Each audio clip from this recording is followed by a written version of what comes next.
Hello everyone. तो आज हम देखेंगे कि सेल कल्चर का जो मीडिया है तो वो कैसे प्रिपेयर करते हैं। तो let's start with how to prepare DMEM solution. हमें क्या दिया होता है कि DMEM सोडियम बाइकार्बोनेट या पायरुवेट एक तो DMEM में एडेड होता है या फिर तुमको ऐड करना होता है, बट नॉर्मली तो वो एडेड होता है। और थर्ड वन इज़ FBS दिया होता है 10%। और एंटीबायोटिक्स एक्चुअली 10% हमें लेना होता है, एंटीबायोटिक भी 10% हमें लेना होता है गिवन जो भी है उससे। तो अब टू प्रिपेयर हमें for example 10 ml media prepare करना है। तो first we calculate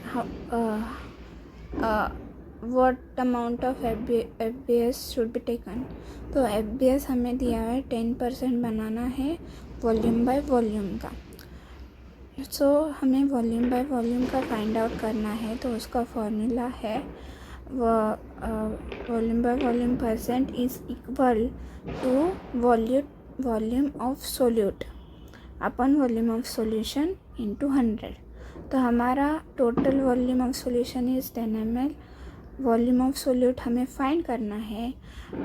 volume by volume percent हमें दिया हुआ है, that is 10%। So we can write it as 10 upon 100.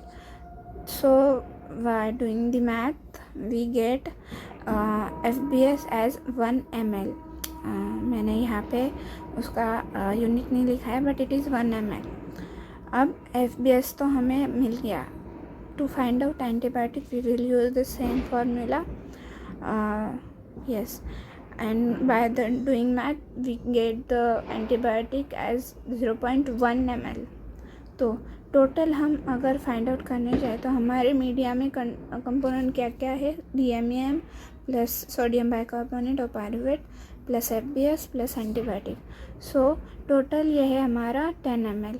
So we put it in this equation. तो हमें मिलता है DMEM, हमें फाइंड आउट करना है कितना लेना है। So we get DMEM as 8.9 ml। अब एंटीबायोटिक्स नॉर्मली हम ml में नहीं तो माइक्रोलीटर में लेते हैं। So we know 1 ml is 1000 microlitre. So 0.1 ml is 100 microlitre. अब तुम्हें फॉर्मूलेस मतलब ये जो कैलकुलेशंस है इसके लिए कोई भी कैलकुलेशन या जो हमें कंसंट्रेशन निकालना है वो कैसे निकालना है उसका लिए फॉर्मूला एक याद रखना है, जो है C1V1 is equal to C2V2। इसको हम ऐसे भी लिख सकते हैं N1V1 is equal to N2V2 for normality, M1V1 is equal to M2V2 for molarity. So हम अब इस फॉर्मूले के डिटेल में देखते हैं कि V1 क्या है हमारा। V1 is volume of stock।